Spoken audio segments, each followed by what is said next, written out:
Dramatically reading the lore of Dead by Daylight characters until I do them all.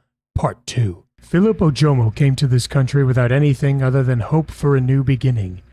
He was happy as he got offered a job at Autohaven Wreckers, a small scrapyard where bribed cops turned a blind eye on the somewhat shady business that took place.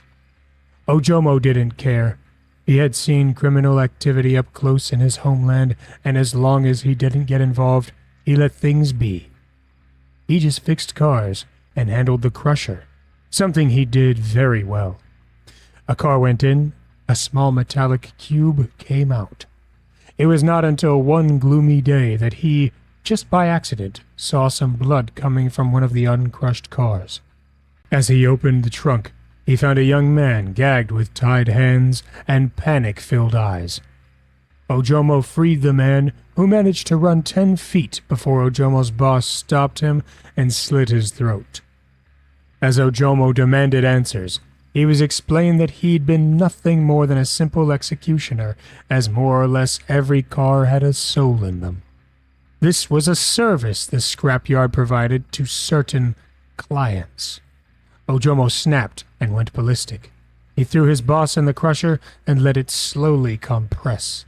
As the head stuck out, Ojomo grabbed it and pulled head and spine out of the body. Then he left and was never seen again. The Hillbilly.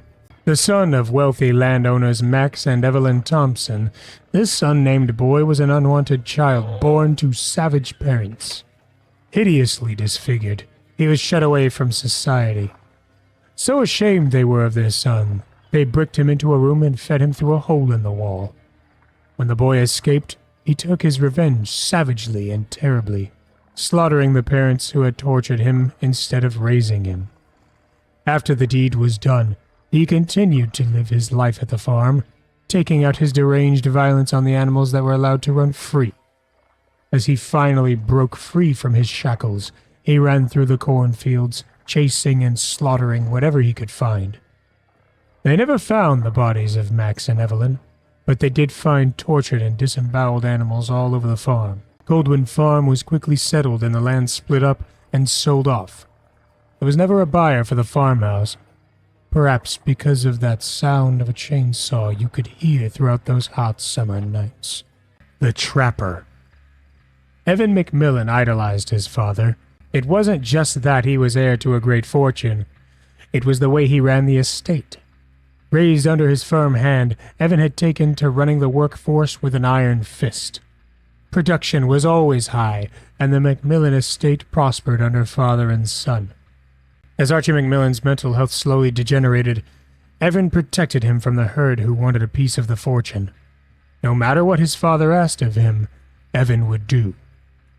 When Archie McMillan finally snapped, Evan became his enforcer in what would become known as the worst mass murder in modern history. They never proved that Evan led over 100 men into those dark tunnels before detonating the explosives and sealing them to their fate. The tale of the McMillan estate is a tale of wealth and power gone very wrong. How many victims fell to the hands of father and son is unknown. No record was ever made of what became of Evan McMillan. His father is another unsolved puzzle, found in the basement of his own warehouse, dead and abandoned.